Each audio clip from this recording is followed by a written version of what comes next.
Oi, gente, bem-vindos a mais um episódio de Peguei o Beco Podcast. Aqui quem fala é a Sui e eu tô gravando hoje de maneira totalmente relâmpago. Embora eu não tenha um cronograma estabelecido de postagem de episódios, etc., eu sempre sento e roteirizo todos os meus episódios, mas hoje eu fui surpreendida por uma notícia que me pegou desprevenida. Existe um podcast muito maravilhoso chamado Filhos da Grávida de Taubaté, que é formado por pessoas de dois canais diferentes, que é a Maíra Medeiros e o Bertolino, do canal Nunca Te Pedi Nada, e Felipe e Eduardo, do canal Diva Depressão.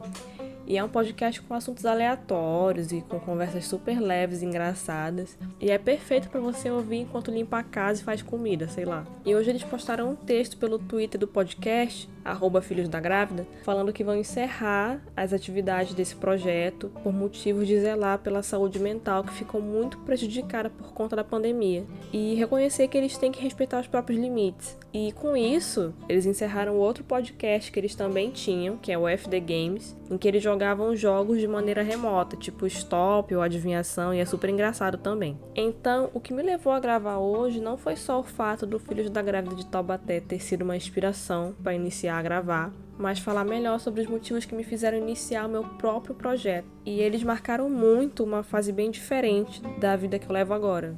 É diferente, entre aspas.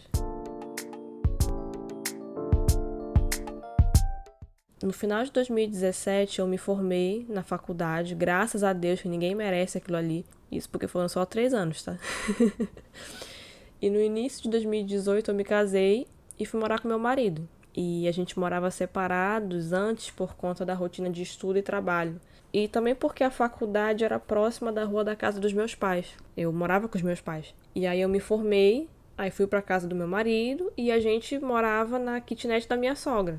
A gente pagava o valor para ela e vivíamos lá. E naquele ano eu fiquei sem um propósito maior na minha vida, porque eu ainda vivia na inocência de que quando eu terminasse a faculdade as coisas seriam mais acessíveis. Que eu conseguiria emprego e seria mulher independente, com meu próprio dinheirinho. E no final do curso de estética, quando eu me dei conta de que eu ia me formar sem ter aprendido a parte prática da estética, e tentando me inserir no mercado de trabalho para competir com gente que não tem diploma, mas que tem muito mais experiência do que eu caí na real e vi que as coisas não seriam do jeito que eu idealizei.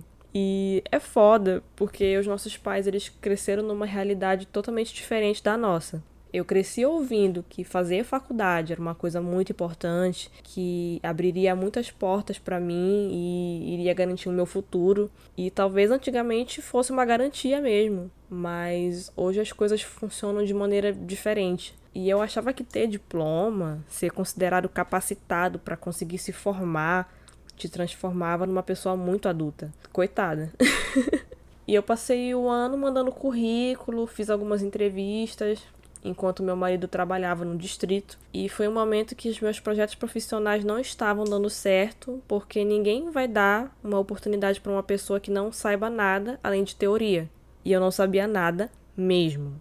E isso porque a grande porcentagem de pessoas que atuam na área de estética são pessoas autônomas, mas tem que saber fazer alguma coisa. E eu não sabia fazer nada. E a faculdade tenta ensinar a prática pra gente, mas a instituição exige que eles fiquem aplicando prova. Logo, aprender massagem, procedimento, exige prática. E era um tempo que a gente não tinha na aula. Nós tínhamos a aula de habilidades práticas, que era praticamente um estágio, onde nós atendíamos gratuitamente as pessoas da faculdade. A gente usava os aparelhos cheios de dúvidas ainda, muita insegurança, medo de machucar a pessoa, esperando o professor passar por ali finalmente para tirar uma dúvida, porque tinha uns que sumiam também das aulas. Então, para mim, e isso só para mim, não posso falar pelas outras pessoas, foi um conjunto de fatores que fez a aula prática não ser o suficiente. Eu não consegui aprender. Então, se você quiser aprender mesmo a prática, você que pague curso por fora. E eu não tinha dinheiro. Então, quando eu me formei, eu me senti de mãos atadas, porque eu não era cara de pau o suficiente para vender um serviço que eu não sabia fazer, e eu achava que o meu único trunfo naquele momento era investir no meu lado como maquiadora. E eu sempre amei maquiagem, mas eu maquiava muito mal. E aí eu fiz um curso de maquiagem profissional em 2017, e foi um dos dinheiros mais bem gastos da minha vida, porque eu aprendi naquele curso. E embora eu sempre tenha achado as minhas habilidades super medianas, eu tentei monetizar. Eu criei uma página no Facebook, no Instagram, o @naganomakeup pra quem tiver curiosidade, mas a página tá lá abandonada, tá? E eu fiz um projeto de divulgação, que consistia em postar uma maquiagem diferente todo dia durante um mês. O ideal para divulgar um trabalho seria usar modelos, mas perto de mim eu só tinha minha cunhada. Inclusive eu maquiei ela, mas eu sou muito travada socialmente, eu ficava com vergonha de incomodar as meninas do bairro pedindo pra elas serem minhas modelos. Não, porque eu pensava, nossa, isso fica ruim. Aí eu achava que a modelo ia ficar com raiva, eu não ia postar e seria um dia perdido. Aí eu decidi fazer as maquiagens em mim mesma. Eu tirei fotos, eu gravei tutoriais curtinhos e foi só mais um flop. Porque, assim, as maquiagens ficavam mais ou menos, as fotos eram do meu Samsung, então ficava aquela cara borrada, sabe? E eu nem terminei o meu projeto, eu parei no dia 24, eu não completei nenhum mês. Tirando eu só usei 2 modelos diferentes, que foi a minha cunhada, que eu já mencionei, e uma outra amiga dela. Eu pensava que eu tivesse parado o projeto porque eu fiquei com preguiça de me maquiar todo dia, de buscar inspirações, mas analisando de fora, eu percebo que eu não tinha motivo para parar, mas eu parei porque eu não tinha motivo para continuar. E eu estava construindo um mural de automaquiagem, com foto ruim, e que mesmo se os meus amigos recomendassem meu trabalho para me ajudar, a pessoa ia olhar e falar: desculpa, não gostei, obrigada. E isso aconteceu. E então eu tava me dedicando a uma coisa que não me daria retorno nenhum. E eu panfletei a minha maquiagem. Eu fiz anúncio na OLX e em outras plataformas para vender serviço, menos em página de Facebook. Porque no Facebook as pessoas iam falar a verdade, que tava zoado, elas iam rir. E mais uma vez eu tentei me blindar de tudo isso. E eu tenho muito medo da opinião negativa das pessoas. A verdade talvez seja essa. E a minha zona de conforto está em ser uma pessoa invisível. A garota de cabelo colorido, né? É só a ironia. Mas assim, que não tenha personalidade tão marcante, que as pessoas podem pensar o que quiserem sobre mim, mas eu não preciso saber. Então assim, fala por trás mesmo, mano, mas não me enche o saco, não. E essa falta de confiança é uma coisa que me acompanha até hoje. O meu próprio podcast é uma prova disso. No fundo, eu tenho vergonha de divulgar ele, porque eu não acho que eu faça um trabalho tão bom para as pessoas ficarem. E eu sou assim a minha vida inteira. Eu vivo na concepção de que tudo que eu faço é mal feito, é amador, e o meu lado de autossabotagem entende que talvez eu nunca tenha tido talento para nada. E aí depois o meu lado realista vem neutralizar tudo e fala na minha cabeça com aquela voz: mas ok, eu só sou diferente de pessoas que têm o dom natural de fazer certas coisas. E tudo que eu tentar aprender e aperfeiçoar vai ser com esforço e determinação. Então, assim, pra quem nasceu com talento, parabéns, porque não é e nunca foi o meu caso. E naqueles momentos sozinha em casa, mandando currículo, fazendo comida e cuidando das minhas gatas, eu me sentia muito solitária. Não só nesses momentos, mas quando o Felipe estava em casa também. E tá tudo bem, eram momentos que cada um carregava a própria cruz e são coisas passadas. E ouvir o Filhos da Grávida me ajudou muito, porque eu sentia como se tivessem amigos ao redor. Eu ria, algumas vezes eu chorava e eu me identificava com várias histórias. E o momento de fazer as tarefas domésticas enquanto eu escutava alguns episódios se tornou a minha válvula de escape, para eu esquecer por algumas horas que eu não era um fracasso total. E esse ano, mesmo passando por essa loucura de trabalho e sem tempo pra nada, eu decidi que seria uma boa ideia criar meu podcast. E no primeiro episódio eu falo bem por alto o motivo de criar, que era pra eu continuar em contato com os meus pais de alguma forma e atualizar eles de coisas que eu fazia por aqui. Mas a verdade é que tudo tomou um rumo muito diferente, já que hoje em dia eu falo até sobre música, sonhos e medos. E eu fiz terapia em 2015, quando eu tinha 21 anos, eu acho. Em um momento que eu me sentia mal psicologicamente, óbvio. Mas hoje em dia eu ainda não tô bem, não. Só que a diferença é que eu tenho uma maturidade maior pra lidar com algumas coisas que se passam na minha cabeça. E era engraçado algumas sessões, porque eu tinha uma dificuldade muito grande em me expressar, ainda tenho. E mesmo quando eu falava, eu sentia que a psicóloga não entendia nada. E algumas vezes a gente ficava falando sobre alguma coisa que eu tinha assistido, e várias vezes ela passava a sessão quase que inteira falando sobre alguma história dela. E eu amava. Eu amo ouvir as pessoas, Porque, mais uma vez, eu me coloco naquela situação segura de ouvinte. Então, se eu sou ouvinte, eu não preciso falar. E se eu não falar, as pessoas não vão me julgar. Elas não vão rir de mim quando eu gaguejar. Elas não vão achar estranho quando eu mudar de assunto de uma hora para outra, do nada. E estar num ciclo social, reunião que tenha várias pessoas, família ou colegas, é um desafio mental para mim. Porque mesmo que eu goste muito daquelas pessoas, eu nunca me sinto confortável conversando, me abrindo. E não é culpa das pessoas. Às vezes é, né? Mas a maioria das vezes não é. E eu sinto que sempre que eu tento conversar, todo mundo só tá me ouvindo por educação. E eu me senti dessa forma a vida inteira.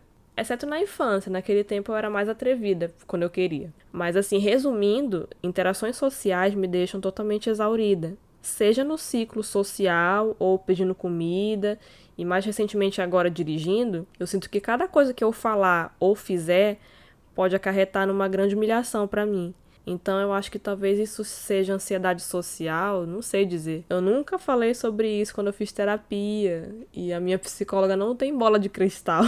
Então eu talvez tenha deixado um grande detalhe oculto para que a terapia pudesse ter algum progresso significativo. E aí eu percebi que a principal motivação de criar o Peguei o Beco era a necessidade que eu tenho de falar sobre as coisas que eu gosto, ou de falar o que eu sinto sem medo de incomodar as pessoas numa conversa, por exemplo. Igual eu tô fazendo agora nesse episódio. Eu tô um tempão falando sobre mim, mas a pessoa escuta se ela quiser. E eu sou muito flopada, então melhor ainda. E eu percebi que eu consegui criar a minha própria zona de conforto, de certa forma. Tem um comparativo interessante, que são os canais de React, por exemplo. O sentimento que une os telespectadores desse tipo de conteúdo é parecido com isso. É como se você estivesse se reunindo para falar de alguma coisa que você goste muito e que nenhuma das pessoas que você conhece consome esse material, tipo música ou algum vídeo aleatório. Por exemplo, nossa, ninguém que eu conheço fala da Ariana Grande. Eu vou ali assistir um react de um ao vivo dela e ali você vê várias pessoas descobrindo que você gosta, dando opinião delas, falando sobre coisas que você também percebe sobre o trabalho daquele artista. E é reconfortante. É por isso que esse tipo de conteúdo cresce cada vez mais, eu acho. A conclusão é que eu não sei que futuro tem esse podcast, mas no momento tem me ajudado muito. Fora o motivo de falar sobre as coisas que eu gosto, eu não sei se tem um objetivo específico. Ah, e o futuro do Peguei o Beco? Eu sei lá, porra. Mas eu tô aqui e isso me serve no momento.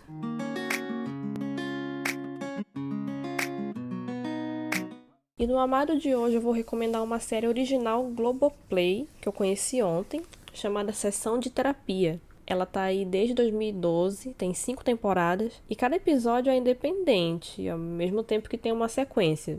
Eu sei, ficou confuso.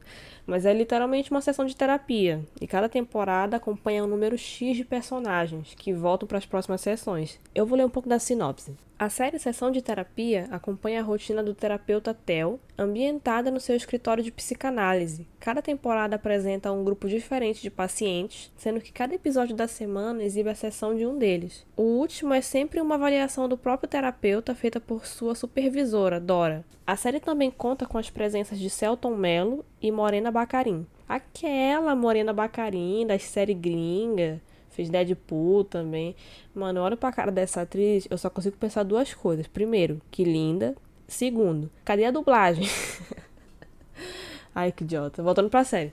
Eu conheci ontem porque eu li um comentário no Twitter falando sobre a série. E o internauta lá contava sobre um episódio da 4ª temporada, que ele gostou muito da história, das atuações. E a personagem que passava pela terapia era uma adolescente chamada Guilhermina, e que tinha várias questões que eu não vou contar, então assista. Ou não, porque é meio óbvio que é uma série com vários assuntos sensíveis, afinal de contas é uma sessão de terapia. Ou seja, se você está prejudicado psicologicamente, não assista. Se você for brasileiro, não assista.